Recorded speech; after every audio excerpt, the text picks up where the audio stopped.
அல்லேலூயா. இந்த நாளிலும் கர்த்தரை ஆராதிக்கும்படியாக உற்சாகமாக கடந்து வந்த உங்களை வரவேற்றுக் கொள்வதிலே ஊழியர்களாகிய நாங்கள் மிக்க மகிழ்ச்சி அடைகிறோம். பிதாவாகிய தேவனாலும் கர்த்தராகிய இயேசு கிறிஸ்துவினாலும் தேற்றவாளனாகிய பரிசுத்த ஆவியானவராலும் உங்களுக்கு கிருபையும் சமாதானமும் இரக்கமும் செழிப்பும் சந்தோஷமும் மகிழ்ச்சியும் ஆயுசு நாட்களும் பெருகுவதாக. சற்று நேரம் நாம் தியானிக்கும்படி தெரிந்து கொள்ளப்பட்ட வேத வாசிக்கும் சங்கீதம், நீங்கள் வாசிக்க கேட்ட சங்கீதம் 9வது அதிகாரம் கடைசி 2 வசனங்களை யாராவது ஒருவர் வாசியுங்கள். சிறுமைப்பட்டவனுக்கு கர்த்தர் அடைக்கலமானவர், நெருக்கப்படுகிற காலங்களில் அவரே தஞ்சமானவர். கர்த்தாவே, உம்மை தேடுகிறவர்களை நீர் கைவிடுகிறதில்லை. ஆதலால் உமது நாமத்தை அறிந்தவர்கள் உம்மை நம்பி இருப்பார்கள். இந்த 10வது வசனத்துல கர்த்தாவே, உம்மை தேடுகிறவர்களை நீர் கைவிடுகிறதில்லை. அந்த தேடுகிறவர் ஒரு பிரசங்கம். ஆதலால் உமது நாமத்தை அறிந்தவர்கள் உம்மை நம்பி இருப்பார்கள். நான் இன்னைக்கு உங்களுக்கு எடுக்க போற பகுதி என்னன்னா, அந்த கடைசியில் ஒரு வார்த்தை சொல்லியிருக்கு பாருங்க, உமது நாமத்தை அறிந்தவர்கள் உம்மை நம்பி இருப்பார்கள். இதுதான் நான் உங்களோட பேசலான்னு நினைக்கிறேன். நான் அதிகமாக 1 மணி நேரம் 1:10 அப்படிலாம் பேசிகிட்டே இருப்பேன்னு வைங்களா. ஆனால் அப்புறம் ஜாதியிலேருந்து வந்தவன் தான் 1 வருஷம் 1.5 வருஷம் தான் ஆச்சுது. கர்த்தர் கிருபையாக என்னை உங்களெல்லாம் பார்க்கும்படி இப்படியெல்லாம் வரணும்னு சொல்லி தேவன் திட்டம் பண்ணியிருக்கிறாங்க. உங்கள் அழக முகங்களை பார்க்கவும், உங்கள் இதயங்களோடு தேவனுடைய வார்த்தைகள் இடைபடவும் ஆண்டவர் விரும்பி இருக்கிறாங்க. அதனால் இன்னைக்கு இந்த வார்த்தைகளோடு உங்களோடு கூட பேசுகிறேன். உமது நாமத்தை அறிந்தவர்கள். அப்போ நாமத்தை அறிகிறேன்னா என்ன, தேவனை அறிகிறேன்னா முதல் என்ன? இப்போ கொஞ்சம் எக்கோ அடிச்ச மாதிரி கொஞ்சம் குறைச்சி வைக்கிறீங்களா? எல்லாத்துக்கும் கேட்கலாம் நான் பேசுறது, கொஞ்சம் எக்கோ அடிச்சு. சரி, அப்போ அறிகிறதுனா என்ன முதல்? உமது நாமத்தை அறிகிறவர்கள்னு ஒரு வார்த்தை வருது. அப்போ அறிகிறதுனா என்ன? இப்போ நீங்கள் நம்ம ஊரில் 2-3 பழமொழிகள் சொன்னால் உங்களுக்கு அது ஈஸியாக புரியும்னு நினைக்கிறேன். இப்போ என்ன சொல்லுவாங்கன்னா, ஒரு நண்பனை பற்றி அறிந்திருந்தா அவனை அறிய வேண்டாம், அவனுடைய நண்பனை அறிந்தால் அவன் யார் என்று நான் உங்களுக்கு என்ன செய்கிறேன் சொல்கிறேன்னு சொல்கிறான். அப்போ கிறிஸ்தவர்களை நம்ம கிறிஸ்தவர்கள்னு ஒன்றும் கொண்டு போய் யார்கிட்டையும் சொல்ல வேண்டாம். ஆண்டவரை நீங்கள் சரியாக அறிஞ்சிருந்தீங்கன்னா உங்கள் கிரியைகளும் உங்கள் நடத்தைகளும் நீங்கள் கிறிஸ்தவர்கள் என்பதை என்ன செய்யும், வெளிக்கொணரும், காட்டி கொடுக்கும். ஒரு நண்பனை அறிஞ்சவனுக்கே அவனை அறியலான்னா ஆண்டவரை அறிந்தவர்களை ஒருத்தரும் வெளியே போய் என்ன செய்யாண்டா சொல்ல வேண்டாம். அப்போ பாருங்க, நம்ம இதில் கவனமாக கவனிக்கிறோம். இப்போ நம்ம யாரையாவது அறியணும்னு வைங்க. உங்களுக்கு ஒரு எடுத்துக்காட்டு சொல்கிறேன். நம்ம ஒரு வாலிப பிள்ளை நம்ம வீட்டில் இருக்குன்னா ஒரு பையன் மணமகனை தேடி போகிறோன்னு வைங்களா. அந்த பையனை பற்றி முன்ன நமக்கு தெரியாது. ஒரு புரோக்கர் நமக்கு ரொம்ப பெருசாக பில்டப் பண்ணி சொல்லி வச்சுருப்பார். நம்ம அங்கே போகும் பொழுது நேரே அவர்கிட்ட போய் எல்லாம் கேட்க முடியாது, அப்படி தானே? அதனால பக்கத்தில் அறியறதுக்காக வேண்டி எங்கே டீ கடை இருக்குது, எங்கே வயதானவங்க இருக்காங்க, யார் நமக்கு சொந்தத்தில் அந்த ஊரில் ஒட்டு சொந்தத்தில் இருக்காங்க, இவங்ககிட்டலாம் கேட்டு அவரை பற்றி நம்ம என்ன செய்கிறோம், அறிகிறோம். அறிந்துகிட்டு என்னமே நம்ம கொடுக்கணுமா கொடுக்காண்டாமா எல்லாமே நம்ம டிசைட் பண்ணுறோம். ஆனால் முதல்ல அவர் எப்படிப்பட்டவர், அவருடைய குணாதிசயங்கள் என்ன, அவர் குடும்பம் எப்படிப்பட்டது அப்படிங்கிறதெல்லாம் நம்ம என்ன செய்கிறோம். நம்ம இப்போ கிறிஸ்தவர்கள் அப்படி அறியறது இல்லை. எவ்வளவு இருக்கு, வசதியாக இருக்காரா, சொத்து இருக்கா, சுகம் இருக்கான்னு தான் என்ன செய்கிறோம், அறிகிறோம். கிறிஸ்தவர்களுக்கு அறிவு எப்படி இருக்குன்னு பார்த்துக்கிடுங்க. அதுக்கு தான் சொல்கிறேன், கர்த்தரை அறிகிற அறிவு அதல்ல.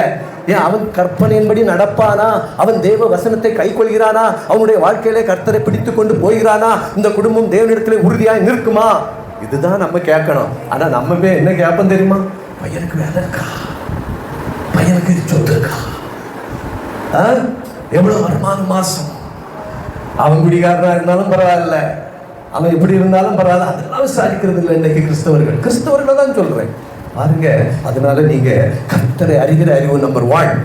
நம்ம ஒருத்தங்களை தெரியும் பொழுது எப்படி தெரியணும்னா, நம்ம தேவனுடைய வார்த்தைகள் கற்பனைகள் மூலம் தான் தேவனை என்ன செய்ய முடியும், அறியும்.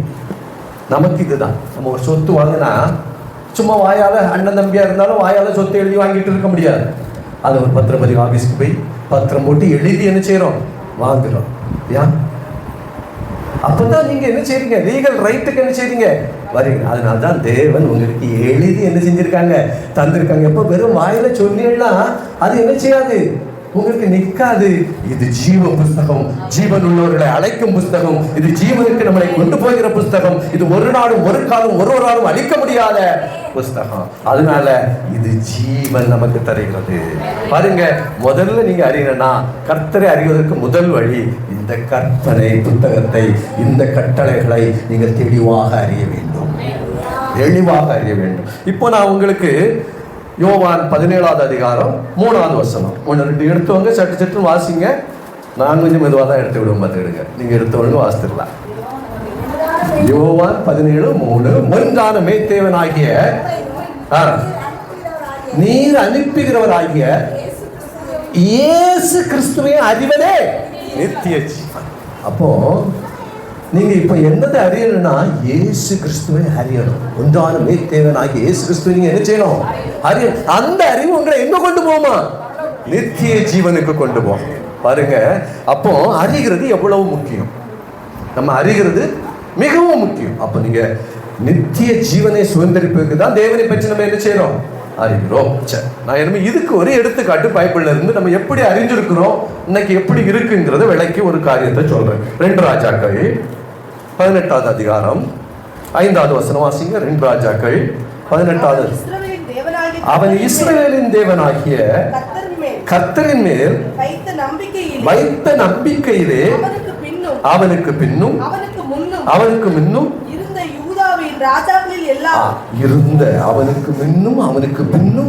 யூதாவின் ராஜாக்களில் எல்லாரிலும் அவனை போல் ஒருவனும் இருந்தது. எதுல, நம்பிக்கையில். பாருங்க, இப்ப அடுத்த பாயிண்ட்டுக்கு வாரேன். நமக்கு கர்த்தரை அறிவதற்கு பாயிண்ட் சொல்லிட்டு, வேதத்தை படித்து வாசித்து அதில் இருக்கிற கற்பனைகளை கட்டளைகளை ஒவ்வொரு நாளும் தியானம் பண்ணி அதன்படி நாம் நடக்க வேண்டும். First point. 2வது பாயிண்ட், அந்த சங்கீதத்தில் நம்ம 9:10 சொல்லியிருக்கிற அந்த வசனத்தின் அடிப்படையில் நம்பிக்கையை குறித்து நம்ம என்ன செய்யறோம் பார்க்கிறோம். நீங்க சங்கீதம் 9:9 வாசிக்கும் பொழுது அந்த நம்பிக்கை குறித்து தான் என்ன செஞ்சிருக்கு, சொல்லப்பட்டிருக்கிறது. இப்போ நம்பிக்கைனா என்னங்கிறத தெளிவா பார்க்கிறோம். இந்த கர்த்தரை அறிகிற அறிவில் குறைஞ்சது ஒரு 100 பிரசங்கம் பண்ணலாம். நான் இன்னைக்கு எடுத்திருக்கிற போர்ஷன் ஒரே ஒரு போர்ஷன் தான், நம்பிக்கை குறித்து உங்களோட என்ன செய்யறேன், பேசுறேன். அப்போ இப்போ அவன் இஸ்ரவேலின் தேவனாகிய கர்த்தரை மேல் வைத்த நம்பிக்கையிலே அவனுக்கு பின்னும் அவனுக்கு முன். இதுல அவன் சொல்லப்பட்டிருக்கிறது எசேக்கியா ராஜாவை குறித்து சொல்லப்பட்டிருக்கிறது. ஆகாஸ் அவருடைய மகன் எசேக்கியா ராஜா. ஆகாஸ் முற்றிலும் தவறாக நடந்த ஒரு மனிதன். ஆனாலும் இவர் அவருடைய கற்பனைகளின்படி நடக்காமல் தாவீதின் கற்பனைகளின்படி அவர் என்ன செய்கிறார், நடத்துகிறார். இப்போ நீங்க அறிய வேண்டியது, இந்த கதைகளை நீங்கள் இயேசுன்னு சொல்ல முடியாது. நல்ல வேதம் வாசிக்க தெரிஞ்சவங்க 18வது அதிகாரமும் 19வது அதிகாரமும் ஃபுல்லா வீட்டில் போய் என்ன செஞ்சிடுங்க, வாசிடுங்க. அப்பதான் நான் சொல்ற சம்பவங்களுக்கு என்ன செய்யும் புரியும். நான் எல்லாத்தையும் இருந்து சொல்ல முடியாது. நீங்க வீட்டில் வாசிக்கிற முக்கியமான பாயிண்டை மட்டும் உங்களுக்கு டச் பண்ணிட்டு என்ன செய்யறேன். இப்போ யூதா ராஜா இருக்கிறாங்க. இஸ்ரவேல் 12 கோத்திரங்கள்ல எல்லாம் கொஞ்சம் வேதம் தெரியுமா, நான் பேசிக்காட்டே சொல்லணுமா, தெரியுதானே? அப்போ 12 கோத்திரங்கள்ல 2 கோத்திரங்கள் யூதா கோத்திரமாகவும் 10 கோத்திரங்கள் இஸ்ரவேல் கோத்திரமாகவும் பிரிந்து 2 ராஜாக்கள் இப்போ இஸ்ரவேல் கோத்திரத்துக்கு இருக்கிறாங்க. அதுல இந்த யூதா கோத்திரத்துக்கு தான் நம்ம இப்போ பேசிட்டு இருக்கிற எசேக்கியா ராஜா ராஜாவாக இருக்கிறார். யூதா கோத்திரத்துல எசேக்கியா ராஜா ராஜாவாக என்ன செய்யறாங்க, இருக்கிறாங்க. அப்படி இருக்கும் பொழுது அநேக தேசங்கள் அன்னைக்கு பாருங்க சும்மா சண்டை போட்டுட்டே இருப்பாங்க. இன்னைக்கு இப்போ யுத்தம் வந்துட்டு இருக்குது. ஆனால் அன்னைக்கு என்ன செய்வாங்கன்னா, ஒரு ஊர்ல ஒரு ராஜா இருக்கான்னா அவன் அரண்மனையை பிடிச்சி அவனை தூக்கியாச்சுன்னா அந்த நாடு தேசம் ஃபுல்லா யாருக்கு சொந்தம், ராஜா. நம்ம அந்த சின்ன பிள்ளைல களைச்சி விளையாடுவாங்க. களைச்சி நாங்கள்லாம் விளையாடுவோம், கொல்லாமட்ட களைச்சிடலாம் ரோட்டில் போட்டு விளையாடும் பொழுது ஒரு பையன் கரெக்டாக நம்ம சொல்ற காயை எரிஞ்சிட்டானா எல்லா காயும் ஜாத்தி என்ன செஞ்சுட்டு போயிடுவான், எடுத்துட்டு போயிடுவான். அதே இதுதான், ராஜாவை பிடிச்சாச்சுன்னா எல்லா ஜாத்தியும் என்ன செஞ்சுட்டு போயிடுவான், அவன் எடுத்துட்டு போயிடுவான். அப்போ இப்போ பாருங்க, நீங்க கவனமா கவனிச்சிங்கன்னா இப்படி இருக்கிற ஒரு சூழ்நிலையில 2 கோத்திரம் தான் யூதா ராஜாவாக இருக்கு. நிறைய பெரியவங்களா இருந்தவங்க சண்டை போட்டு 2ஆ இருக்கிறாங்க. அங்க சமாரியாவில் ஒரு தலைநகரம் அமைக்கப்பட்டிருக்கு, இங்க ஜெருசலேம்ல ஒரு தலைநகரம் அமைக்கப்பட்டிருக்குது. அங்க விக்கிரகங்களை பலியிட்டு வணங்கி என்ன செய்யறாங்க, வருகிறாங்க. அங்கதான் கண்டுகுட்டியை கொண்டு என்ன செஞ்சாங்க, வச்சு பலியிட்டு வந்தாங்க. ஆனா யூதா ராஜாவில் எசேக்கியா ராஜா தான் என்ன செய்யல, அனுமதிக்க இல்லை. அவர் அவைகளை எல்லாம் அப்புறப்படுத்தி அவைகளெல்லாம் இல்லாமாக்கி தேசத்தை தீட்டிலிருந்து சாபத்திலிருந்து விடுதலை பண்ணி ராஜரீகம் என்ன செய்கிறார், பண்ணுகிறார் எசேக்கியா ராஜா. நான் ஒரு இன்ட்ரோடக்ஷன் தான் சொல்றேன். அப்போ அந்த எசேக்கியா ராஜாவுக்கு விரோதமாக அசீரியா தான் அன்னைக்கு பெரிய, இன்னைக்கு அமெரிக்கா வல்லரசுன்னு பேசுறது போல அசீரியா அன்னைக்கு வல்லரசாக என்ன செய்து கொண்டிருந்தது அது அன்னைக்குன்னா எசேக்கியா ராஜாவின் நாட்களிலே அவன் வல்லரசா இருக்கிறான்.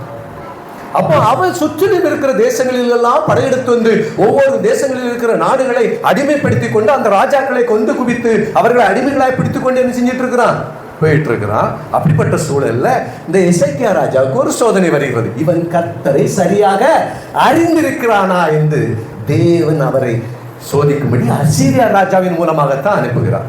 இப்ப நம்ம ஒரு சோதனை வந்தோன்னு என்ன செய்யறோம், ஐயே சாத்தான் கொண்டு வந்துட்டான், சாத்தான்னு சொல்லி எல்லாம் என்ன செஞ்சிடும், முடிச்சிடும். அப்படி அல்ல. நீங்க வேதத்தை சரியா பார்த்தீங்கன்னா இந்த எசேக்கியா ராஜாவை சோதிக்கும்படி அவனுடைய உறுதியான நம்பிக்கையை பார்க்கும்படி தேவன் அசீரிய ராஜாவை பலப்படுத்தி இங்கே என்ன செய்கிறார், வல்லரசாக கொண்டு வந்து இங்கே கொண்டு வருகிறார். இன்னைக்குள்ள ஒரு ஊழியக்காரன் சொல்லிட்டா உடனே அவன் என்ன செய்யறான், உடனே சாத்தான் வந்துட்டான், சத்ரு வந்துட்டான், ஓ பிசாசேன்னு என்ன செஞ்சிருவான் சொல்லிடுவான். அப்படிதானே? அப்படிதான் இன்னைக்கு கிறிஸ்தவம் இருக்குது. உண்மை கிறிஸ்தவம் குறைந்து கொண்டிருக்கிற காலத்தில் இருக்கிறோம். தேவனுடைய வார்த்தைகள் புரட்டப்படுகிற காலத்தில் இருக்கிறோம். நீங்க ரொம்ப தெளிவா தேவனுடைய வார்த்தைகளை பிடித்துக் கொள்ள வேண்டும். அதற்காகத்தான் நான் அதை தெளிவுபடுத்த விரும்புகிறேன். கொஞ்சம் நேரம் கூட எடுத்தாலும் மன்னிச்சுக்கிடுங்க. ஆனால் நிச்சயம் தெளிவுபடுத்துகிற இந்த நம்பிக்கையை குறித்து பார்த்துக்கிடுங்க. என்ன சரி, அப்போ இப்ப நான் சொல்லிட்டேன், அசீரிய ராஜாவோ யூத ராஜாவை நோக்கி படையெடுத்து என்ன செய்யறாங்க, வருகிறார்கள். இப்ப நீங்க 17வது வசனம் 18வது வசனத்துல இருந்து வாசிங்க. அந்த 2 ராஜாக்கள் 18 ராஜாவை எசேக்கியா ராஜாவுக்கு அன்னைக்கு அரண்மனையை சுற்றி ஒரு பெரிய மதில் சுவர் கோட்டைகளை கட்டிடுவாங்க. ஏன்னா யாரும் உள்ள வந்து ஜனங்களை கொள்ளையிட்டு பொண்ணும் பொருளும் எல்லாம் எடுத்துட்டு என்ன செஞ்சிருவாங்க, ஓடிடுவாங்க. அதனால மிகுந்த பெரிய கோட்டையை கட்டி அதுக்கு முன்ன அகழி இருக்கும். அகழினா பெரிய ஆறு மாதிரி சுத்திலும் கோட்டையை சுத்தி ஓடிட்டு இருக்கும். அதுக்குள்ள முதல்ல என்ன செய்யும், கிடக்கும். அப்போ அந்நிய நாட்டுல இருந்து வாரவே கதவு திறந்துட்டு உடனே உள்ள என்ன செய்ய முடியாது, போக முடியாது. இவங்க தேசத்தை விட்டு வெளியே போகும்பொழுது ஒரு கேட்டை திறப்பாங்க. அந்த கேட்டு தண்ணிக்கு மேலதான் திறப்பாங்க. ஆனா இவங்க அதுல கடந்து போயிருவாங்க, மேலோடி படிக்கட்டு போட்டு. உள்ள வந்தோடனே அதையெல்லாம் உள்ள என்ன செஞ்சிருவாங்க, எடுத்துருவாங்க. எதிரி நாட்டு படைகள் வந்தா வெளியே தான் நிக்கணும், உள்ள என்ன செய்ய முடியாது, வர முடியாது. அதனால இப்ப இவன் ராஜாவை வெளியே நின்று என்ன செய்யறான், கூப்பிடுறான். யாரு, அசீரிய ராஜாவினுடைய வேலைக்காரன் அதிபதியாகிய ரப்சாக்கே வெளியே நின்று கூவல் இடுகிறான். வாசிங்க. அப்பொழுது இல்க்கியாவின் குமாரனாகிய எலியாக்கிம் என்னும் அரண்மனை விசாரிப்புக்காரனும் செப்னா என்னும் சம்பிரதியும் ஆசாப்பின் குமாரனாகிய யோவாக் என்னும் கணக்கனும் அவர்களுக்கு புறப்பட்டு போனார்கள். யார் இது? இந்த 3 பேரும் யாருன்னா இந்த யூதா ராஜா கிட்ட இருக்கக்கூடிய ஆட்கள், கணக்கர்கள். அங்க இருக்க 3 பேரும் இவன் கூட்டம்னு புறப்பட்டு ராஜாவுக்கு பதிலா யாரு போறா, இந்த 3 பேரும் போறாங்க. அதாவது ரப்சாக்கே வெளியே நின்று ராஜாவை கூப்பிடுறாரு, எசேக்கியா ராஜாவை வெளியே நின்று காம்பவுண்ட் சுவருக்கு வெளியே நின்று என்ன செய்யறாரு, கூப்பிடுறாரு. அப்போ இந்த 3 பேரும் போறாங்க. இன்னைக்கு பிள்ளைய வீட்டுல நின்று தகுப்பு வெளியே நின்று கூட்டாலே பிள்ளை சத்தம் என்ன செய்யல, கொடுக்கல. ஏதாவது ரூமுக்குள்ள செல்ல புட்டிட்டு இருந்து கண்ணு அதுல வச்சுட்டு பார்த்துட்டு என்ன செய்யுதுங்க, இருக்குதுங்க. ராஜா வெளியே நின்று, காம்பவுண்டுக்கு வெளியே நின்று கூப்பிடுறாரு. அந்த சத்தம் அன்னைக்கு கேட்கக்கூடிய அளவுல அந்த அரண்மனை என்ன செய்யுது, இருக்குது. அப்ப 3 பேரை அனுப்பி விடுறார். ராஜா போகல. அந்த 3 பேரும் தான் நம்ம இப்ப என்ன செஞ்சோம், வாசித்தோம். 19வது வசனம். ரப்சாக்கே. அப்ப ரப்சாக்கே யாரு, அசீரிய ராஜாவினுடைய படை தளபதி. அந்த ரப்சாக்கே அவர்களை நோக்கி அசீரிய ராஜாவாகிய மகா ராஜாவானவர் உரைக்கிறது, நீங்கள் எசேக்கியாவுக்கு சொல்ல வேண்டிய காரியம் என்னவென்றால், நீ நம்பி இருக்கிற இந்த நம்பிக்கை என்ன? இன்னைக்கு பாருங்க, நீங்க புதுசா ரட்சிக்கப்பட்டு ஆண்டவரை நோக்கி வந்தீங்களன்னா நிறைய விருந்த கொஸ்டின் உங்ககிட்ட நினைச்சுவாங்க, கேட்பாங்க. கேட்கலன்னா அவங்க இருதயத்துக்குள்ள வச்சு யோசிப்பாங்க. உங்ககிட்ட நேரடியா கேட்கலனாலும் அந்த கேள்வியை நினைச்சுவாங்க, இருதயத்துக்குள்ள வச்சு யோசிப்பாங்க. நீ நம்பி இருக்கிற இந்த நம்பிக்கை என்ன? நீங்களும் அன்னைக்கு ஒரு நம்பிக்கையோட தானே வந்திருக்கீங்க. அந்த நம்பிக்கை என்ன?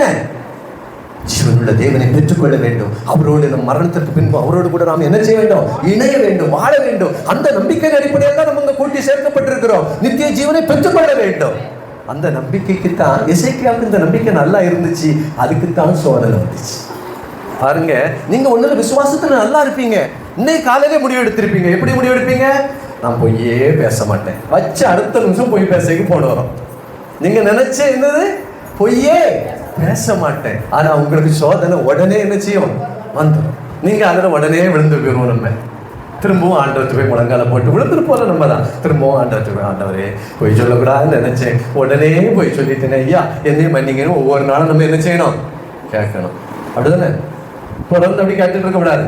ஒருக்கா சொன்னா பல நாள் வேணா தவறி ஆனா தொடர்ந்து நம்ம அந்த குற்றத்தை நினைச்ச கூடாது, செய்து கொண்டே இருக்கக்கூடாது. நீங்க ஒரு பிள்ளைக்கு டியூஷனோ பாடமோ சொல்லிக் கொடுக்குறீங்கன்னு வைங்க, அதை எத்தனை நேரம் ஒரு பிள்ளைக்கு சொல்லிக் கொடுப்பீங்க?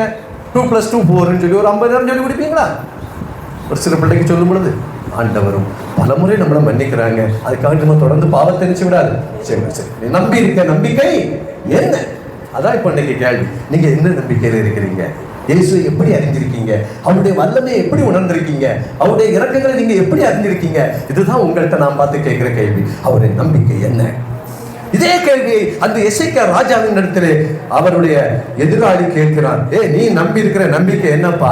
நீ என்ன சிலுவையில இருந்து இயேசு கிறிஸ்துவை நம்பி பெருசா பைபிளையும் தூக்கிட்டு ஆலயத்துக்கு போறிய? உனக்கு என்ன கேடு வராமையா இருக்கு? நீ என்ன கண்ணீர் வடிக்காமையா இருக்கா? நீ என்ன தோட்டத்துல விழாமையா இருக்கா? உனக்கு ஒரு கஷ்டமும் வரலையான்னு சொல்லி எதிராளி நம்மளை பார்த்து என்ன செய்வான்? கேட்பான். அதனால நம்ம பயந்துடக்கூடாது. சில சோதனைகள் வரும்போது நம்ம சலிக்கிறக்கூடாது, வழியிடக்கூடாது. நீ கீழே நடந்து வாரீங்க, ஒரு இடத்துல வழியை விழுந்துட்டீங்க, சரி நம்ம விழுந்துட்டோம், அதுலயே கிடக்கிறோம், உடனே தொழிலை குதிச்சு எழும்ப நம்ம முயற்சிக்கிறது இல்லையா? அது போல தேவனிடத்துல இருக்கிற நம்பிக்கையில சில நேரங்களில் நம்ம கொஞ்சம் கீழே போனாலும் திரும்ப உடனே எழும்பி என்ன செய்யணும்? கர்த்தரோடு நின்றுடணும். அதை நீங்க அல்லேலூயா, எவ்வளவு அதிகமா தேவனிடத்துல போகணுமோ அவ்வளவு அதிகமா நம்ம தேவனோட என்ன செய்யணும்? நெருங்கணும். நீங்க நான் சொல்ல வர காரியத்தை நீங்க அடுத்தால வாசித்தீங்கன்னா 20வது வசனம், யுத்தத்திற்கு மந்திர ஆலோசனையும் நான் கொஞ்சம் வாசிக்கிறேன். வல்லமை உண்டு நீ சொல்லுகிறாயோ, அது வாய்ப்பயிற்சி அஞ்சி வேறல்ல. நீ என்னை விரோதிக்கும்படி யார் மேல் நம்பிக்கை வைத்திருக்கிறாய்? இப்ப கேட்கிறான், எப்பா இது ஒன்னும் நீ நினைக்கிற மாதிரி மந்திர ஆலோசனை பண்ணியோ அல்லது உன்னுடைய படைபலத்தினாலோ என்கிட்ட நீ என்ன செய்ய முடியாது, ஜெயிக்க முடியாது. யுத்தத்திற்கு மந்திர ஆலோசனை உண்டு நீ என்ன செஞ்சிடாத, வல்லமை உண்டு என்ன செஞ்சிடாத நினைக்காத. இப்ப நிறைய பேர் எப்படி தெரியுமா? கொஞ்சம் கவனமா கவனிங்க. இப்ப நிறைய பேர் எப்படி இருக்காங்கன்னா கிறிஸ்தவர்களா தான் இருப்பாங்க. பர்ச திறந்தா உள்ள ஒரு தாயத்து கிடக்கும். என்ன கிடக்கும்? தாயத்து கிடக்கும். பர்ச திறந்தா. இப்படி கிறிஸ்தவர்கள் இன்னைக்கு பெருகிட்டாங்க. சிலவன் நம்மகிட்ட சொல்லுவான், எல்லாம் ஒண்ணுதான், நம்ம தான் பிரிச்சு. அப்படி அல்ல.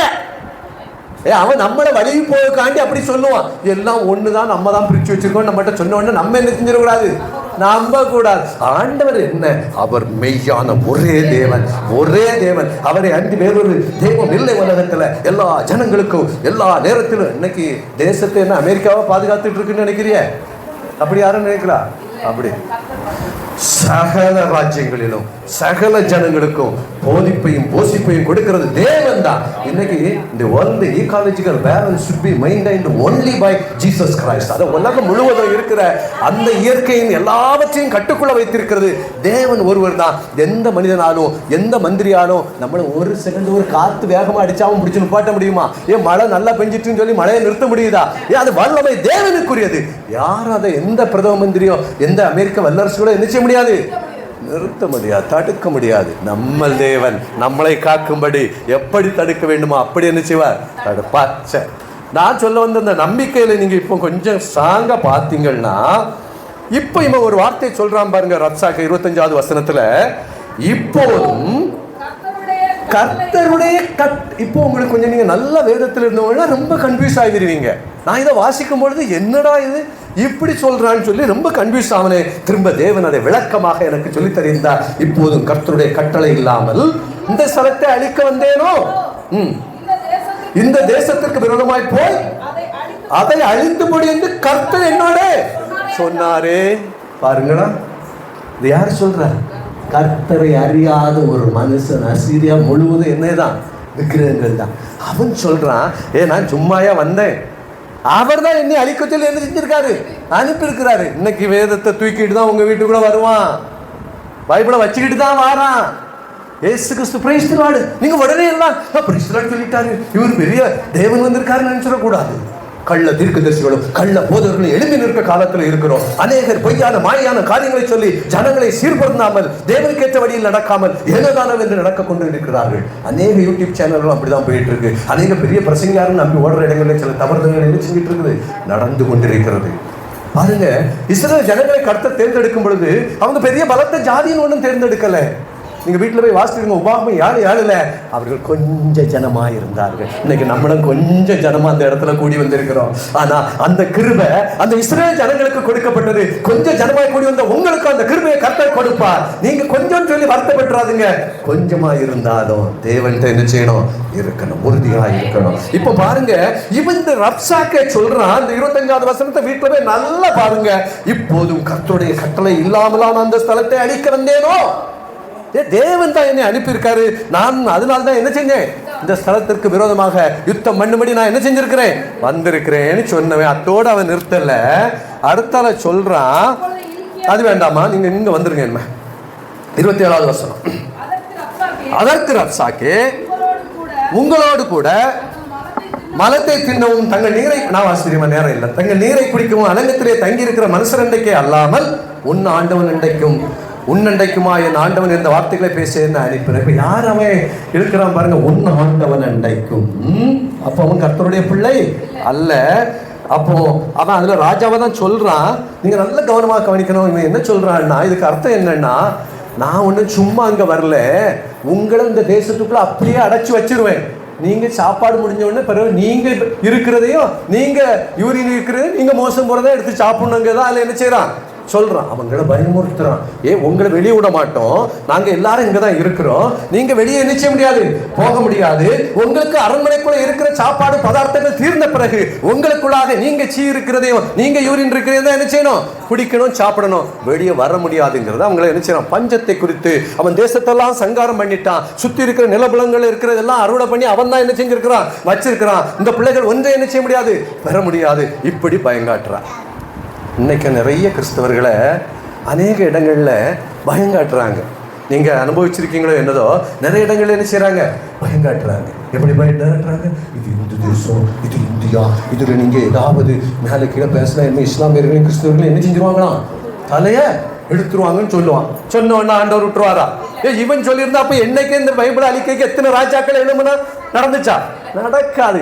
தேவன் இருக்கும் பொழுது எந்த கில்லாடிமோ வந்தாலும் இதை அழித்து போட முடியாது. நீங்க அதை குறிச்சு எல்லாம் ஒண்ணு நம்ம என்ன செஞ்சிடக்கூடாது, பயந்துடக்கூடாது. சோதனைகள் வரதான் செய்யும், நம்ம நம்பிக்கைக்கு ஒரு இடையூறு வரதான் செய்யும். அவன் நம்பி இருந்தான் எசேக்கியா, அவனை பயங்காட்டும்படி இவன் இப்படி வார்த்தைகளை பேசுகிறான், ஜனங்களோடு பேசுகிறான். அவன் 3 இடத்தை அனுப்பி சொன்னான், நீ சீரிய பாசையில பேசுங்க, எங்களுக்கு என்ன செய்யும், நீங்க வீட்டுல போய் வாசிங்க, நான் நேரம் சொல்றேன், சீரிய பாசையில பேசுங்க, எங்களுக்கு தெரியும். நீங்க ஒண்ணு அந்த எங்க பாசையில எதிரே பாசையில நீங்க என்ன செய்ய வேண்டாம், பேச வேண்டாம். இப்போ சில வீட்டுல நிறைய பேர் இருக்க இடத்துல நிறைய பிள்ளைகள் இருக்குன்னு வைங்க, நீங்க ஹிந்தி தெரிஞ்சா உடனே தமிழ் பேசாம என்னத்தை பேச ஆரம்பிச்சிருவே, ஹிந்தி பேசுறீங்கன்னா நம்ம ரகசியங்களுக்கு என்ன செஞ்சிடக்கூடாது, தெரிஞ்சிடக்கூடாது. இவன் அதை போல அவன்கிட்ட சொல்றான், ஐயா நீங்க இதுல பேசாண்டா, எங்க மக்கள் கேட்டு பயந்துடக்கூடாது. இவன் பயங்காட்டெல்லாம் செய்யறான். அதனால நீங்க எங்களுக்கு சீரிய பாசை தெரியும். இந்த 3 பேரும் சொல்றாங்க, நீங்க சீரிய பாசையில என்ன செய்யுங்க, பேசுங்க. நாங்க இந்த ஜனங்களோட கூட நீங்க என்ன செய்யாங்க, பேசாதுங்க. ஜனங்கள் கேட்டக்கூடாது. அவங்க பயந்து அங்கிருந்து வந்து இவங்கடா சேர்ந்து கேட்ட திறந்து என்ன செஞ்சிருவாங்க, இங்க போயிடுவாங்க. அதனால அவன் அரசாணை, இது நிறைய கதைகள் உள்ள இருக்கு, நீங்க வாசிடுங்க வீட்டை போய். இப்போ நீங்க 29வது வசனம் வாசிங்க. இப்ப ரப்சாக்கே அந்த ஜனங்களை நோக்கி சொல்றான், எசேக்கியா உங்களுடைய ராஜா உங்களை வஞ்சியாதபடிக்கு நீங்கள் பாருங்கள், அவன் உங்களை என் கையிலிருந்து என்ன செஞ்சிட மாட்டான், தப்பிக்க மாட்டான். கர்த்தர் நம்மை பாருங்க, கர்த்தர் நிச்சயமா தப்பிப்பார். நீங்க ஒருவேளை கவலையில, ஒருவேளை நம்பிக்கையில சோர்ந்து, ஒருவேளை என்ன செய்வோம் என்று தெரியாதபடிக்கு சிக்கி தவிர்த்து நிற்பீர்கள் என்றால், உங்களை தப்பிக்கிற உங்கள் படிப்பு அல்ல, உங்கள் பதவி அல்ல, உங்கள் அழகு அல்ல, உங்கள் அறிவு அல்ல, உங்கள் சொத்து அல்ல, உங்களை தப்பிக்கிறது தேவன் என்பதை உறுதியாய் நம்புங்கள். அப்ப நம்மை ஒரு பாவத்திலிருந்து, ஒரு சாபத்திலிருந்து நம்மை தப்பிப்பது யார்? தேவன். ஒரு பாவத்தை நானும் செஞ்சிருவேன், ஆனா அந்த சூழலை தராதபடிக்கு தேவன் தான் நம்மளை என்ன செஞ்சிட்டு இருக்கிறார், தப்பித்துக் கொண்டிருக்கிறார். ஒருத்தருக்கு லஞ்சம் வாங்குறதுக்கு சூழல் கொடுக்கப்படும் பொழுது தேவன் அவனுடைய இருதயத்தில் பேசினால்தான் அவன் லஞ்சத்திலிருந்து என்ன செய்வான், வாங்காம இருப்பான். இல்லைன்னா உடனே என்ன செஞ்சிருவான், வாங்கிடுவான். ஒரு குற்றம் செய்ய எத்தனிக்கும் பொழுது அவன் தேவன் தடை பண்ணினாதான் அவன் குற்றம் செய்யாம என்ன செய்வான், இருப்பான். அப்ப தேவன் தான் நமக்கு சூழல்களை தராமல் நம்மளை ஒவ்வொரு நாளும் பரிசுத்தத்துக்கு நேராக என்ன செய்கிறார், அழைத்து செல்கிறார். பரிசுத்தம் உள்ள தேவனை பரிசுத்தமாய் நம்ம என்ன செஞ்சு கொள்ள வேண்டும், ஆராதிக்க வேண்டும். எல்லா பொய்யும் சொல்லிட்டு, எல்லா ஏமாத்தையும் செஞ்சு, எல்லா களவையும் செஞ்சுட்டு தேவன் எனக்கு இப்படி செஞ்சுட்டாரு, கிறிஸ்தவன் தான் நீ செய்யறது அவ்வளவு அக்கிரமமா, அநியாயமும் பொய்யும் பெறட்டும் ஏமாத்து வேலைகள் அவ்வளவு செஞ்சுக்கிட்டு நான் பைபிளையும் தூக்கிட்டு வந்தவன தேவனுக்கு தெரியாதா என்ன? தெரியும், தெரியும், நிச்சயமாக தெரியும். நான் ஒரு இந்த இடத்துல நின்னாலும் என்னை தேவன் பார்த்து கொண்டிருக்கிறார். நான் எப்படிப்பட்டவங்கிறதையும் ஆண்டவர் அறிந்து கொண்டிருக்கிறார். எங்களுடைய நோக்கம் என்ன, எங்களுடைய திட்டம் என்ன, உங்களுடைய நோக்கம் என்ன, நீங்க என்ன எண்ணத்தோடு இருக்கிறீர்கள், எல்லாவற்றையும் தேவன் அறிந்து கொண்டிருக்கிறார். நீங்க அதை புரிஞ்சுக்கிடணும். பாருங்க, இந்த எசேக்கியா ராஜா ரப்சாக்கு இந்த இடத்துல நின்று சத்தம் போட்டு சொல்றான், கர்த்தர் நம்ம நிச்சயமா, இது எசேக்கியா ராஜா சொல்றான் ஜனங்களை நோக்கி, அப்பா நம்மளை கர்த்தர் நிச்சயமா என்ன செய்வாங்க, தப்பிப்பாங்க, இந்த நகரம் அசீரியா ராஜாவின் கையில் ஒப்பு கொடுக்க படுவதில்லை என்று சொல்லி எசேக்கியா உங்களை கர்த்தரை நம்ப பண்ணுவான், அதற்கு இடவிடாதிருங்கள். பாருங்க, புரியுதா? இப்ப சில வீட்டுக்கு சில போதகர்கள் வந்து ஜெபம் பண்ண வராங்க. வீட்டுக்குள்ள வந்த உடனே சொல்லுவான், ஃபர்ஸ்ட் அந்த முக்கு வந்து ஒரு பாம்பு இருந்த மாதிரிலாம் இருக்கு. என்னது இருந்த மாதிரி? ஒரு பாம்பு இருந்த மாதிரி இருக்கு. அப்ப அந்த ஆளோட சொந்த வீட்டுல இருந்துச்சு, இப்போ பாம்பை விட்டுட்டு வாடகை வீட்டுக்கு ஓடுது. அடுத்தால வாடகை வீட்டுக்கு போனான் ஜெபிக்க. உங்களுக்கு இது வாஸ்து பிரகாரமா இது என்னது இல்லை, சரி இல்லையே. நமக்கு அதுப்பா வாஸ்து, நமக்கு அது பாம்பு. நம்ம தேவனை உறுதியா பிடிச்சாச்சுன்னா, தேவனுடைய நாமத்தை சொல்லியாச்சுன்னா, ஒரு பில்லிசீனியம், ஒரு மாந்திரிகம், ஒரு தாயத்து, ஒரு கதையை என்ன செய்யாது, நீக்காது நம்ம கிட்ட. அதை நம்ம உறுதியா தெரிஞ்சுக்கிடணும். கர்த்தரை அறிகிற அறிவு என்பது, கர்த்தரை அறிவது என்பது பொல்லாத பிசாசின் சித்தம் ஒன்று நம்ம இடத்துல என்ன செய்யாது, வராது. அதுதான் ஐயா நீ முதல்ல அறியணும். நீ பேரு அவன் வந்து இதை சொன்னோன்னு நம்புவியா? சகை வீட்டுக்குள்ள தேவன் போனாரு, அவன் பாவின்னு எல்லாத்துக்கும் தெரிஞ்சிச்சு, ஆயக்காரனும் பாவியமா இருக்கிறான்னு சொல்லப்பட்டிருக்கு. அப்போ ஆண்டவர் சொன்னாரு, உள்ள போன உடனே, எப்பா உன் வீட்டில் பாம்பு படுத்து கிடந்து பாவமா இருக்கு, உன் வாசப்பட்டியில எல்லாம் பாவமா இருக்கு, இந்த வீட்டை மாத்து உன்னை ரட்சிப்பேன்னா சொன்னாரு? இல்லை. இது தவறான உபதேசங்கள் கூட மக்கள் கடந்து போய் கொண்டிருக்கிறார்கள். தவறான கள்ள போதவர்கள் எசேக்கியாவுக்கு ரப்சாக்கே இருந்தது போல அநேகர் கர்த்தர் கர்த்தர் என்று சொல்லி உங்களை ஏமாற்றுகிறார்கள். அந்த வஞ்சனைக்கு நீங்கள் இடம் விடாதிருங்கள். ரொம்ப ஞானமா நடக்கணும்.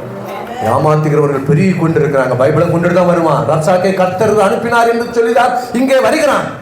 அவற்றை சொல்லும் பொழுது கர்த்தர் தப்பிப்பார் என்று அவன் சொல்லுவான். நீங்க என்ன செய்யாதுங்க, நம்பாதிருங்கள். அவனுடைய ஜனங்களை பார்த்து இவன் இங்கே இருந்து அவர்களுடைய மொழியில என்ன செய்யறான், பேசுறான். இப்படி சொன்னா நம்ம என்ன செஞ்சிருப்போம், உடனே ஓடி போய் ஐயா ராஜாவே உங்களுடைய காதை பிடிச்சுக்கிட்டேன்னு சொல்லி ஓடி போயிருப்போம் நம்ம. ஆனா அந்த அன்னைக்கு எசேக்கியா ராஜாவிட்ட இருந்த பிள்ளைங்க அப்படி என்ன செய்யல, சொல்லல. அப்போ நீங்க இதுல இப்ப அடுத்த நிறைய சொல்லணும். நான் இதுல சிம்பிளா சொல்லி முடிச்சிருக்கேன். அப்போ இவர் வந்து இப்போ என்ன செய்யறாரு, இந்த நம்பிக்கை நம்பாதுங்க. எசேக்கியா ராஜா கர்த்தரை குறித்து நம்ப சொல்லுவான், ஆண்டவர் நமக்கு பார்த்துக்கிடுவாருன்னு சொல்லுவான். நீங்க என்ன செய்யாதுங்க, நம்பாதுங்க. சில சபைக்கு சில அசுவிசுவாசிகள் இங்க விசுவாசம் மாதிரி வந்து இருப்பாங்க. துன்மார்க்கன் பரிசுத்த ஸ்தலத்துக்கு போக்குவரத்து செய்கிற துன்மார்க்கனையும் கண்டேன்னு பைபிள் வசனம் இருக்கு. பரிசுத்த ஸ்தலத்திற்கு போக்குவரத்து செய்கிற துன்மார்க்கனையும் கண்ட நீதிமொழிகள்ல இருக்கு. அப்போ இங்க வந்து இருப்பா, இருந்தவொடனே நீங்க சோத்திரம் சோத்திரம் பாக்கத்துலாம் பிரைஸ் தி லார்ட் சொல்லுவாங்க. எல்லாம் நல்லா தான் இருக்கும். போட்டுட்டு உங்ககிட்ட சொல்லுவாங்க, ஏக்கா நான் அன்னைக்கு ஒரு வைத்தியரை போய் பார்த்துக்கிடுங்க, அவன் கரெக்டா சொன்னாக்கா. எப்படி சொன்னா, கரெக்டா இத்தனை பிள்ளைன்னு சொல்லிட்டான், இன்னது நடக்கும்னு சொல்லிட்டான். எப்படி சொன்னால் அவன் கரெக்டா சொன்னான்னு சொன்னாலே அவனுக்குள்ள தேவாவி இல்லைங்கிறத நீங்க உடனே புரிஞ்சுக்கணும். தேவனை அறிகிற அறிவாங்க நான் பேசிட்டு இருக்கிறேன். ஏன் தேவனை அறிகிற அறிவு உங்களுக்கு இருந்துன்னா அவன் கரெக்டா ஒரு நாளும் சொல்ல முடியாதுங்கிறத நீங்க உடனே செஞ்சுக்கணும், அறிந்து கொள்ள வேண்டும். அவ சொல்லுவா, இவ கொஞ்சம் வீக்கா உள்ள வந்திருப்பா, நான் இத்தனை வருஷமா பைபிள் எடுத்துட்டு போறேன், ஒரே கஷ்டம், ஒரு நாள் எனக்கு நிம்மதி இல்லை. இவ உடனே ஆமாக்கா எனக்கு அப்படிதாக்கா இருந்துச்சு, நானும் கண்ணீர் தான்க்கா வடிக்கேன். அப்ப நம்ம 2 நாளைக்கு அங்க போவோமா, போட்டாச்சு. எங்க போடுறாங்க பாருங்க கண்ணிய. அப்போ இதெல்லாம் வாங்கி வச்சுக்கிட்டு நீ 1000 சோத்திரம் சொன்னாலும், காலையில இருந்து ராத்திரி வரை முழங்கால நின்னாலும், நீ கர்த்தருக்கு பிரியமில்லாத காரியங்களை, அருவருப்பான காரியங்களை செய்து கொண்டிருந்த சவுல் ராஜாவா இல்லாதபடிக்கு தள்ளப்பட்டது போல கீழ்ப்படியாம இருக்கும் பொழுது, தேவ கட்டளைகளை விட்டு வெளியே போகும் பொழுது நாமும் தள்ளப்பட்டு போவோம். என்ன ஜெபமும் கேட்கப்படாது. நீங்க உறுதியாய் தேவனை பிடிக்கும் பொழுது அவர் நமக்கு உத்தரவு தேவனாய் இருக்கிறார். இந்த இடத்துல எசேக்கியா ராஜா திடமா தேவனை பிடிக்கிறார் பாருங்க. நம்ம இப்போ விட்டுருவோம். இப்போ அவன் சொல்லுவான் அந்த மக்களை பார்த்து, எசேக்கியா ராஜாவின் சொல்ல நீங்க அந்த 31 மட்டும் வாசித்துருங்க, அது ரொம்ப முக்கியம். எசேக்கியாவின் சொல்ல கேளாதீர்கள், அசீரியா ராஜா சொல்லுகிறதாவது, நீங்க என்னோட ராசியாகி என்கிட்ட வந்து இந்த கேட்டை திறந்து என்னோட கை குலுக்கிட்டீங்கன்னா நான் உங்களுக்கு என்னெல்லாம் தருவேன். நான் வந்து உங்களை காணிக்கையோட என்னிடத்தில் வாருங்கள், நான் வந்து உங்களை எங்கள் தேசத்துக்கு ஒப்பான தானியமும் திராட்சரசமும் அப்பமும் எல்லாம் ஒளிவ எண்ணெயும் தியானம் சீமைக்கு அழைத்து கொண்டு போகும்போது நான் உங்களுக்கு என்ன செய்வேன், தருவேன். இப்போ தான் நம்ம ஓட்டு போடுறதுக்கு எப்படி, அதுதான் அவன் சொல்கிறான். ஓட்டு போடுறதுக்கு நம்ம 500 ரூபா வாங்கிக்க எப்படி பின்னுக்கு வாங்கலாமா யோசிக்கிறோம்ல, அதை தான் அவர் சொல்கிறார். எப்பா உங்களுக்கு நான் இதெல்லாம் தருவேன் அப்படின்னு ஏற்கனவே இவனை பிடிச்சிட்டு போனோம், இதெல்லாம் கொடுக்கறதுக்கு. அவன் தான் அங்கேருந்தே சாப்பிட்டு போவானே, நீ எதுக்கு பிடிச்சிடும்? அவன் ஏமாத்துறான், அவன் வஞ்சிக்கிறான். இந்த சபைக்கு வந்தாதான் ரட்சிப்புமா சிலவன் சபை வச்சுக்கிட்டு. தேவனுடைய வார்த்தையின்படி நடந்தாத்தான், அதை கை கொண்டாத்தான் ரட்சிப்பு. நீ எங்கே இருக்கிறாய் என்பது முக்கியமல்ல, நீ எப்படி இருக்கிறாய் என்பதுதான் முக்கியம். தேவனுக்கு நீ உண்மையாய் வாழும் பொழுதுதான், உத்தமமாய் இருக்கும் பொழுதுதான், அவருடைய வார்த்தை உன் இருதயத்திற்கு கிரியை செய்யும் பொழுதுதான் அதன்படி நீ வாழ முடியும். அதை நீங்க ஒழுங்கா பிடிச்சிக்கணும். சத்தியம் சொல்லின்னு சும்மா இல்ல, ரொம்ப தெளிவா இருக்கணும். இப்போ எசேக்கியா ராஜாவுடைய ஜனங்களை எதிரி நாட்டுக்காரன் சொல்றான், எடே அந்த சபைக்கு போனா காலையிலே மத்தியானமும் சாப்பாடுன்னு சொன்னா ஓடிடாது. அவன் நம்ம கேட்கறா நான் சொல்லியத அப்படி நிறைய இடத்துல சொல்லிட்டு இருக்காங்க. வேன் போட்டு அடிக்க சொன்னோன்னு திசை மாறிடக்கூடாது. அப்படி அல்ல, கரெக்டான சத்தியம் போதிக்கப்படுகிற இடங்கள்ல தேவனுடைய பிள்ளைகள் கூடி குழுமி தேவனை ஆராதிக்க வேண்டும். கரெக்டா சக்தி இருக்கணும். இப்ப பாருங்க, கர்த்தர்னு சொல்றான். அவன் கர்த்தரை சொல்லல. இன்னைக்கு சிலர் கடவுள்னு சொல்லுவாங்க. எல்லாம் ஒரே கடவுள் தான். கடவுள் என்பது வேற, கர்த்தர் என்பது வேற. தெளிவா இருக்கணும். நீங்க சில சபைகளில் கூட இப்ப கடவுள்னு பேச ஆரம்பிச்சிட்டாங்க. கடவுள் வேற, கர்த்தர் வேற. கர்த்தரை அறிகிற அறிவு என்பது வேற. அப்ப பாருங்க, இப்போ இந்த எசேக்கியா ராஜா சொல்றான். நம்ம பாருங்க, நான் எதுக்கு அதை சொன்னோம்னா, ரேஷன் கடையில் 1000 ரூபா தரான்னா 3 நாள் சபைக்கு வராம அங்கே போய் முட்டங்காலில் நிற்போம். ரேஷன் கடையில் 1000 ரூபா தரான்னா 3 நாள் நம்ம என்ன செய்ய மாட்டோம், சபைக்கு வரமாட்டோம். தேவனுடைய வார்த்தையாவது தேவனாவது எனக்கு 1000 ரூபா தான் பெருசுன்னு அங்கே போய் என்ன செய்யறோம், காவல் இருக்கு. இவன் சொல்றான், நான் தியானத்தாரன், திராட்சை ரசத்தை தாரேன், ஒளிவை எண்ணெய் தாரேன், அதை தாரேன், இதை தாரேன்னு எல்லாம் என்ன செய்யறான் சொல்றான். யாரு? ரப்சாக்கு, எசேக்கியாவுடைய ஜனங்களுக்கு சொல்றான். ஆனால் அந்த ஜனங்கள் மறு உத்தரவு ஒன்றும் சொல்லவில்லை, அவனோடு போகவும் இல்லை, கேட்டை திறக்கவும் இல்லை. அவர்கள் உள்ளே இருக்கிறார்கள். மிகுந்த பஞ்சம்தான், தண்ணீர் இல்லை, வறட்சி தான். ஆனாலும் அவர்கள் தேவனுடைய வார்த்தைக்கு கீழ்ப்படிந்து எசேக்கியாவுக்கு பயந்து அந்த தேசத்திற்குள்ளாக இருந்து கொண்டிருக்கிறார்கள். ஒரு கஷ்டம் வந்தவொடனே, ஒரு வேதனை வந்தவொடனே அப்பந்தான் ஒருத்தன் சோதிக்கும்படி வருவான். நீ 5 ரூபாய் இல்லையேன்னு போகிற வாட்டில் 500 ரூபாய் கிடக்கும். நீ 5 ரூபாய் இல்லையேன்னு நடந்து போச்சுலதான் என்ன கிடக்கும்?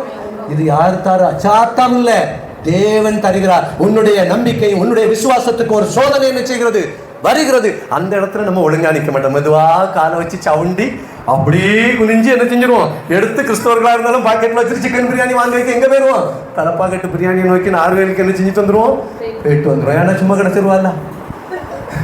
இப்படி உண்மைதானே? கஷ்டப்பட்டு சம்பாத்தியம்னா தலைப்பாக்கெட்டிக்கு போக மாட்டோம், கஞ்சியை குடிச்சிட்டு படுத்திருப்போம்.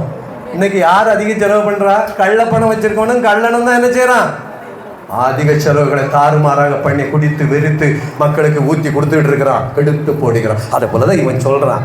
எங்க தடுமாறிடக்கூடாது, கவனமா இருக்கணும், ரொம்ப ஞானமா நடக்கணும். பாருங்க, அப்ப நீங்க தொடர்ந்து கவனிக்கும் பொழுது, இப்ப நான் உங்களுக்கு தெளிவா சொல்லிட்டேன்.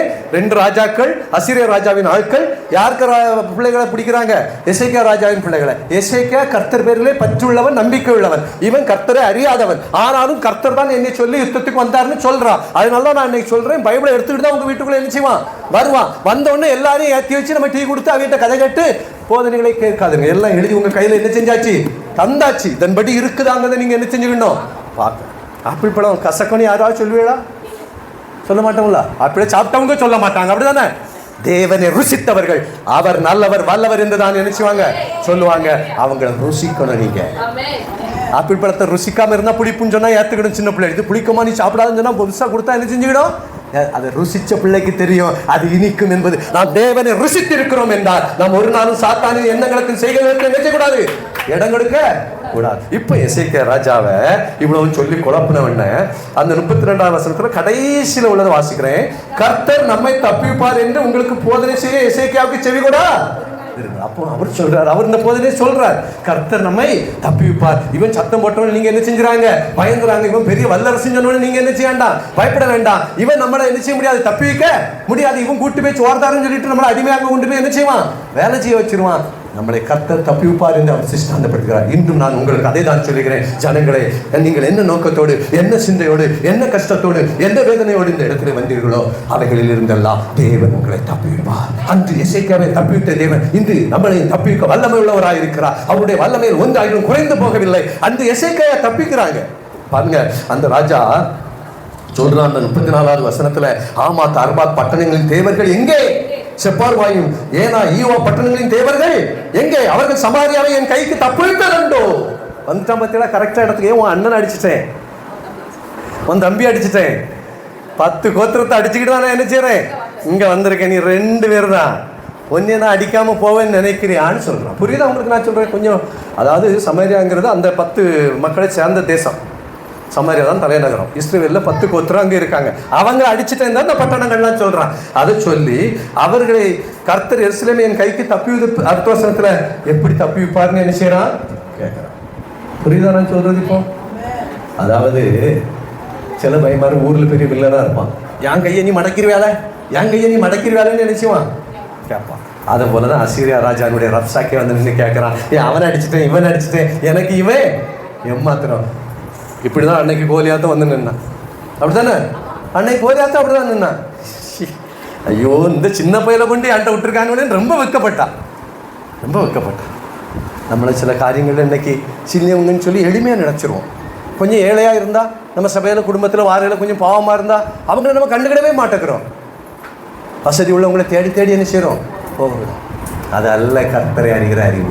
எல்லோருக்கும் எல்லாம் அவர் என்ன செய்கிறவர், சமாதானமாய் சமூகத்தில் சமமாய் சமாதானமாய் செய்கிற. அப்போ அவர்கிட்ட பச்சைபாதம் இல்லை, அப்போ நம்மகிட்டயும் இருக்கக்கூடாது. அதுதான் கர்த்தரை அறிகிற அறிவு. இப்போ பாருங்க, நான் கடைசிக்கு வந்துடுறேன், நேரம் ரொம்ப ஆயிட்டு, அதனால் சீக்கிரமா வந்து முடிச்சிடுறேன். இப்போ பாருங்க, நீங்க இந்த இதுல 7வது வசனத்தை வாசிங்க, 19ல 7. இப்போ யுத்தம் வந்துட்டு சண்டை வந்துட்டுன்னு சொன்ன உடனே எசேக்கியா வந்து உடனே அவங்க 3 பேரையும் கூட்டு அங்க ஒரு தீர்க்கதரிசி ஏசாயா தீர்க்கதரிசி இருக்கிறார், அவர்கிட்ட அனுப்பி விடுறாரு. அவர்கிட்ட போய் இந்த காரியங்களை சொல்றாங்க. அப்போ எசேயா திரும்ப இவங்களுக்கு பதில் உத்தரவு ஆண்டவர் மூலம் சொல்றாங்க. 7வது வசனத்தை மட்டும் வாசிங்க. இதோ அவன் ஒரு செய்தியை கேட்டு தன் தேசத்துக்கு திரும்புவதற்கான ஆவியை நான் அவனுக்குள்ள அனுப்பி அவனை அவன் தேசத்தில் பட்டயத்தால் விழப்பண்ணுவேன் என்று கர்த்தர் உரைக்கிறார் என்பதை உங்கள் ஆண்டவனிடத்தில் சொல்லுங்கள் என்றான். இப்போ பாருங்க, இந்த 16வது வசனத்தை வந்துட்டீங்கன்னா அது 15லயும் அப்ப எசேக்கியா வந்து இப்போ இதெல்லாம் சொல்லி இவன் உங்களை கொண்டு போட்டுருவோம், உங்களை அடைச்சு வச்சிருவோம் அப்படிலாம் சொன்ன பிறகு எசேக்கியா ஆண்டவர்கிட்ட வந்து ஒரு ஜெபம் பண்றாரு கர்த்தரை நோக்கி. இந்த 19, 15 நான் வாசித்துறேன். கேர்பென்களை மத்தியில் வாசம் பண்ணுகிற இஸ்ரவேலின் தேவனாகிய கர்த்தாவே. நம்ம இப்ப இப்படி சொல்லுவோமா, நம்ம நீ சுவாதிச்சுட்டதே ஆண்டவரே, நான் இதுக்கான பயப்படுத்திக்கிட்டு வந்தேன் போய் என்ன செய்யறோம், ஜெபம் பண்றோம். அவர் இவ்வளவு நிந்தைகள், அவமானங்கள், போராட்டங்கள், கஷ்டங்கள், கண்ணீர்கள், வியாகுலம் வந்த பிறகு வார்த்தை எப்படி சொல்றாரு பாருங்க. இப்ப கேர்பீன்களின் மத்தியில் வாசம் பண்ணுகிற இஸ்ரவேலின் தேவனாகிய கர்த்தாவே, நீர் ஒருவரே பூமியின் ராஜ்யங்களுக்கெல்லாம் தேவனா, நீர் வானத்தையும் பூமியும் உண்டாக்கினீர் கர்த்தாவே. உமது செவியை சாய்த்து கேளும் கர்த்தாவே, உமது கண்களை திறந்து பாரும். சனகரிப் ஜீவனுள்ள தேவரை நிந்திக்கும்படியாக சொல்லி எழுப்பின வார்த்தைகளை கேளும். எப்படி ஜெபம் பண்றாரு பாத்தீங்களா? நம்ம என்ன ஒரு கஷ்டம் வந்தா நம்ம ஜெபம் எப்படி இருக்கு? இத்தனை வருஷமா நான் வந்த ஆண்டவரே, என் வீட்டுல என்ன வேதனை தீர மாட்டேங்க, இவர் என்ன குடிச்சுக்கிட்டே இருக்காரு, நீர் என்னையா செய்தியாருன்னு கேட்கக்கூடிய அளவுல ஜெபம் என்ன செய்யுது இருக்கு. சிலர் ஆண்டவருக்கு இப்போ கட்டளை போடுறாங்க ஜெபத்துல, நீர் இதை செய்வீரா? எப்படி ஆண்டவருக்கு கட்டளை பேரா? ஆண்டவருக்கு காத்த தரல நம்ம இருக்க முடியாது. ஆனா இவன் ஜெபம் பண்ணதுல எப்படி போடுறான், செய்வீரா?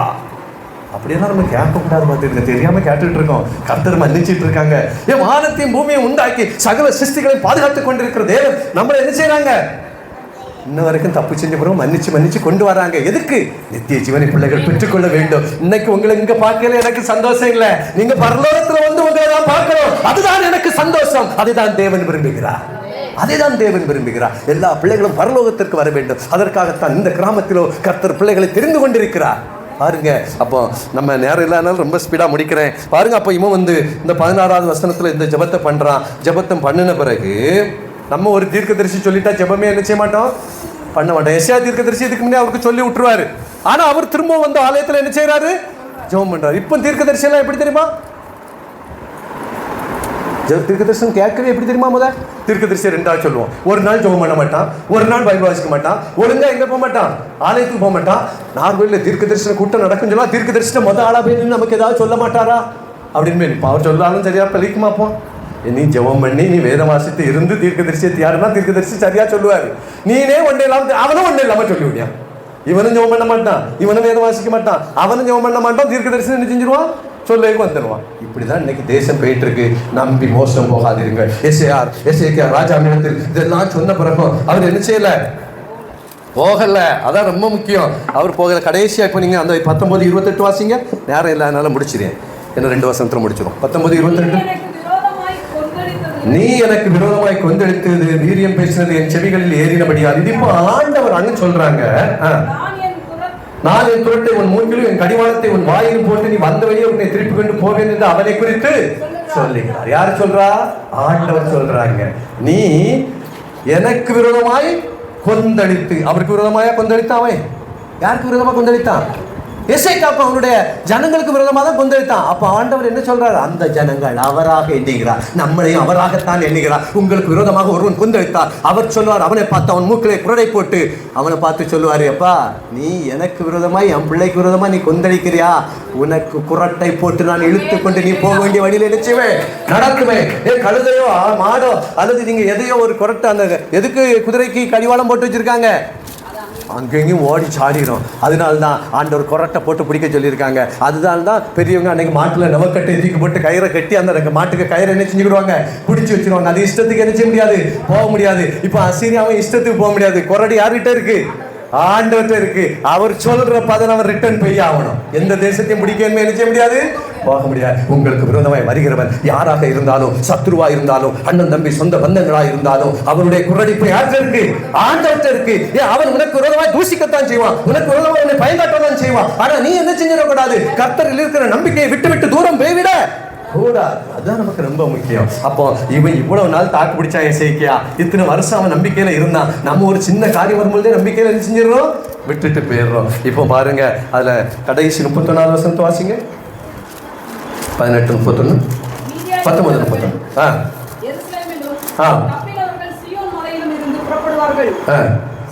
சேனைகளினுடைய கர்த்தருடைய வைராக்கியம் இதை, கர்த்தருடைய வைராக்கியம் தான் நம்மளை இந்நாள் வரைக்கும் என்ன செய்து பாதுகாக்குதான். நீ ஏசேக்கியாவை அப்படிதான் பாதிச்சு கடைசி 35 சொல்லி முடிச்சினேன். அந்த ராத்திரியிலே சம்பவித்தது என்னவென்றால், எந்த ராத்திரியிலே கர்த்தரிட சொல்லி அந்த ராத்திரியிலே சம்பவித்தது என்னவென்றால், இதுதான் ரொம்ப முக்கியம். கர்த்தருடைய தூதன் புறப்பட்டு அசீரியரின் பாளையத்தில் 1,09,000 பேரை சங்கரித்தான். அதிகாலமே அவர்கள் எழுந்திருக்கும் பொழுது அவர்கள் செத்த பிரேதங்களாய் இருந்தார்கள். கவனமாக கவனிங்க. இதுவரைக்கும் எசேக்கியா தாக்கு பிடிச்சு நம்பிக்கையில நின்னா, என்ன நம்பிக்கை அவனுக்கு இருந்துச்சு? கர்த்தர் என்னை தப்பி வைப்பா. இந்த அசீரியா ராஜா பெரிய தளபதியா இருக்கலாம், பெரிய போர் படைகளா இருக்கலாம், வல்லரசுகளா இருக்கலாம், என்னைய தப்பி கேட்க தேவன் எங்கிருந்து ஆள் அனுப்பல, அவரே தூதனை அனுப்பினார். 1,85,000 பேர் ஒரு சொடுக்கடிக்க நேரத்துல இறந்து போனா. எப்படி இறக்க முடியும்? ஒரு மனுஷனை வெட்டுனாம எவ்வளவு நேரம் ஆகும்? புரியுதானு சொல்ல ஒரு பையன். கர்த்தர் செய்யும் பொழுது ஒரு சொடுக்கடிக்க நேரத்துல உங்கள் சூழ்நிலை மாறும், உங்கள் திட்டங்கள் மாறும், உங்கள் செயல்கள் மாறும். 10 வருஷம் இல்ல, 12 வருஷம் இல்ல, ஒருத்தி 18 வருஷமா கட்டப்பட்டிருந்தார், பெரும்பாடுள்ள ஸ்திரியா இருந்தார். கர்த்தர் ஒரு நிமிடத்துல தொட்ட மாத்திரத்துல விடுதலை கொடுக்க முடிந்தது. ஒரு நிமிடத்துல உங்களுக்கு மாற்றங்களை கொண்டு வருகிற தேவன். நீங்க உண்மையாய் விசுவாசித்து உண்மையாய் தேவனுக்குள் இருக்கும் பொழுது அவர் அந்த பாவ பிணிகளில் இருந்து, பொல்லாத எண்ணங்களில் இருந்து விடுதலை தருவார். அவன் பயங்காட்டணும் நீங்க தவறுதலா பேரக்கூடாது. கர்த்தரை உறுதியாய் பற்றி கொள்கிற மனிதனுடையவன் பாக்கியவான். அந்த பாக்கியத்துக்குள்ளாக நீங்க என்ன செஞ்சிடணும்? வந்துடணும். இப்ப எசேக்கியா ராஜா உறுதியாய் பற்றி கொண்டபடியினார், கடைசி வரைக்கும் அவன் நிற்கிறபடியினார், கர்த்தர் அவனை விடுதலை பண்ணாம சும்மா விட்டுட்டாரா? ஒருத்தன் எதை நம்பி வந்தான்? அசீரியா ராஜா தன் படைகளை நம்பி வந்தான், தன்னுடைய வல்லமையை நம்பி வந்தான், ரப்சாக்கே தன்னிடத்தில் இருக்கிற ஜனங்களை நம்பி வந்தான். நீ உள்ள வாசிக்கலாம் நல்லா தெரியும், 2 அதிகாரத்தையும் நல்லா போய் வாசிங்க.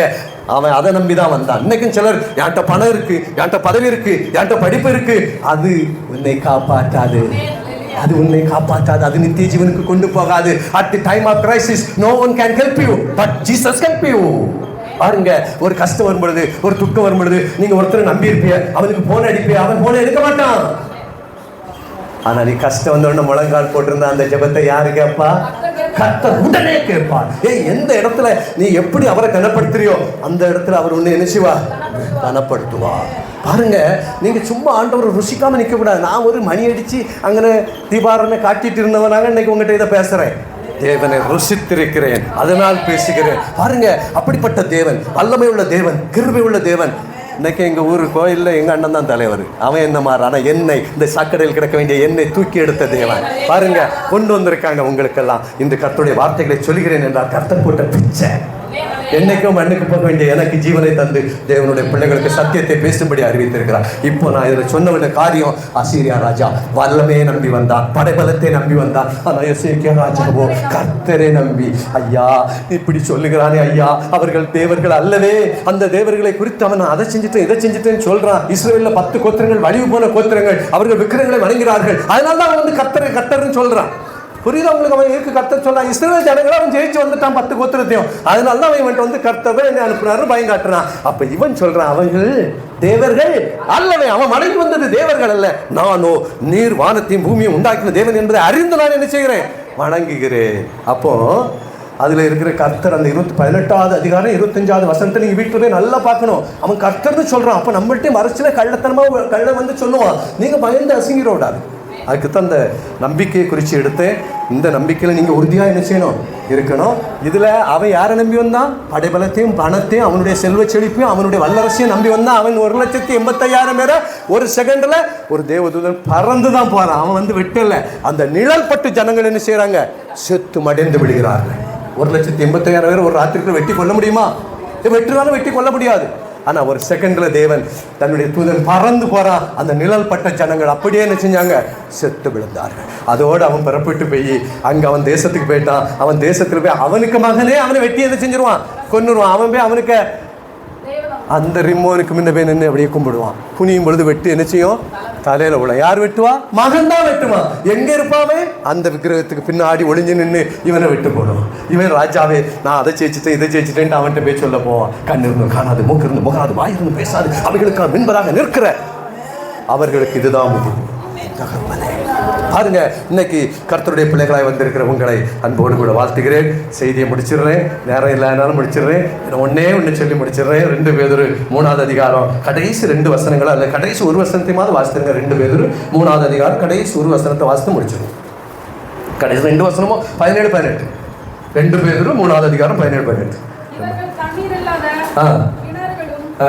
2 பேதுரு 3:17-18 கடைசி 2 வசனங்கள்.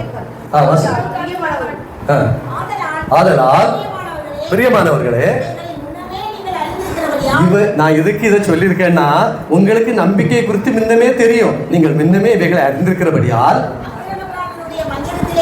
அக்கிரமக்காரனாய் உலகத்தை அலைந்து திரிகிறவருடைய வஞ்சகத்திலே நீங்கள் யாரு அக்கிரமக்காரன்? கர்த்தரை விட்டு வழிவிலக போய் செய்கிற எல்லாரும் அக்கிரமக்காரன் தான். அவன்கிட்ட ஜோசியம் கேட்டா நல்லா இருக்கும், இங்க எழுதுனா நல்லா இருக்கும், இதை கெட்டுனா உங்களுக்கு வெற்றி வந்துடும் அப்படிலாம் சொல்றான். அவன் யாரு? அக்கிரமக்காரன். அந்த அக்கிரமக்காரனுடைய செய்திகளை கேட்டு நீங்கள் வழிக்கு போகாமல்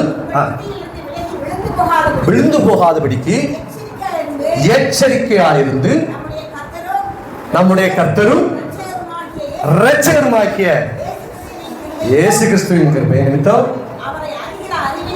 அவரை அறிகிற அறிவிலும் வளரும். நான் சொல்லிட்டேன், ஒன்னதான் இன்னைக்கு குறிச்சிருக்கிறேன், பேசியிருக்கிறேன். நம்பிக்கையை குறித்து பேசியிருக்கிறேன். நம்பிக்கை சிதறி போவதற்கு இயேசுதான் சொன்னார்னு கூட உங்கள்கிட்ட என்ன செய்வாங்க? சொல்லுவாங்க. ஆனா நீங்க தேவன்கிட்ட முழங்கால் என்ன, ஆண்டவரே நீங்க இதை செய்றீங்களா, இதை சொல்றீங்களா, நீங்க என்ன செய்யுங்க? கேட்டு நிதானமாய் தேவனை என்ன செஞ்சுக்கணும்? பற்றிக்கணும். அப்போ ஒண்ணு, நம்ம முதல்ல என்ன பார்த்தோம்? கர்த்தரை அறிகிற அறிவுல உறுதியா இருக்கணும், நம்பிக்கையா இருக்கணும். சோதனைகள் வரும்பொழுது நம்ம ஸ்ட்ராங்கா தேவனை என்ன செஞ்சுக்கணும்? சார் கண்களை மூடி பரிசுத்தமுள்ள பரலோக பிதாவே, இந்த நாளில் உங்களுடைய பிள்ளைகளுக்கு உங்களுடைய வார்த்தைகளை நீங்க கொடுத்திருக்கீங்கப்பா. நான் ஒன்றும் முடியாதவன், இயலாதவன், முட்டாள் பேதை மடந்தை என்பதை அறிந்திருக்கிறேன். உங்களுடைய ஊழியத்தை செய்து முடிக்க எனக்கு கிருபை செய்தீங்க.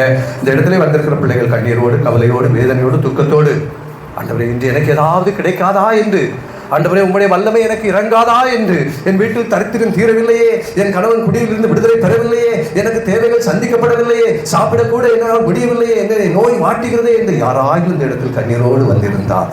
உண்மை நம்புகிற நம்பிக்கையிலே ஐயா பயந்து நடுங்காதபடிக்கு, என் தகப்பனே எசேக்கியா ராஜாவை பல முறை சாத்தான் பயங்காட்டினாலும் இயேசு கிறிஸ்துவினாலே அவன் மேல் பற்று கொண்டு, இயேசு கிறிஸ்துவின் மேல் பற்றுறுதியாய் அவன் நின்று ஆண்டவரை பிடித்துக் கொண்டது போல சில சந்தர்ப்பங்கள்ல, சில சூழல்கள்ல, சில கஷ்டங்கள் வரும்போது நாங்கள் சோர்ந்து போகாதபடி ஆண்டவரே உம்முடைய கருணைகளோடு கூட இருந்து பொல்லாத விக்கிரங்களுக்கும் வஞ்சனைகளுக்கும் பிள்ளைகளை தப்பிவிட்டு நீர் தேவன் என்பதை அவர்கள் அறியும்படி, ஆண்டவரே இந்த பிள்ளைகள் அறிந்து உண்மை போற்றி துதிக்கும்படி இந்த பிள்ளைகளுக்கு நன்மையை வரை பண்ணுங்கப்பா, சேமத்தை உண்டாக்குங்கப்பா. இதுவரைக்கும் யாராவது பொல்லாத பிசாசின் பிடியில் சிக்கி தவித்து இருந்தால், அந்த வீட்டிலே ரட்சிக்கப்படாத ஜனங்கள் இருந்தால், குடும்பத்திலே இருந்தால், அவர்களை மீண்டும் இந்த இடத்துல கூட்டி கொண்டு வந்து சேர்க்க இந்த ஊழியத்தை கர்த்தர் ஆசீர்வதிங்கப்பா. ஊழியம் செய்கிற இந்த பிள்ளைகளையும் குடும்பங்களையும் தேவன் ஆசீர்வதித்து வர்த்திக்க பண்ணுங்கப்பா. இந்த சந்ததிகள் பெருக வேண்டும் ஆண்டவரே. எதை எதிர்பார்த்து ஊழியம் செய்யவில்லை ஆண்டவரே, தேவனுக்காக வைராக்கியத்தோடு ஊழியம் செய்கிற இந்த பிள்ளைகள் ஆண்டவரே, தேவன் எங்களுக்கு நன்மை செய்வார் என்று எதிர்பார்த்திருக்கிற இந்த பிள்ளைகளுக்கு தகுந்த நன்மைகளை கர்த்தர் வழங்க வேண்டும் என்று சொல்லி உங்களுடைய பாதத்திலே கெஞ்சி பிரார்த்திக்கிறேன். வந்திருக்கிற ஒவ்வொரு பிள்ளைகளையும் உங்களுடைய கருத்திலே ஒப்புக் கொடுக்கிறேன். ஆண்டவரே, இன்னும் அதிகமாய் நன்மைகளை கொடுத்து பாதுகாத்துக் கொள்ளுங்க. மீட்பராம் இயேசு ரட்சகர் பேரில் இவைகளை கேட்கிறோம் எங்கள் ஜீவனுள்ள நல்ல பிதாவே. ஆமென். அல்லேலூயா.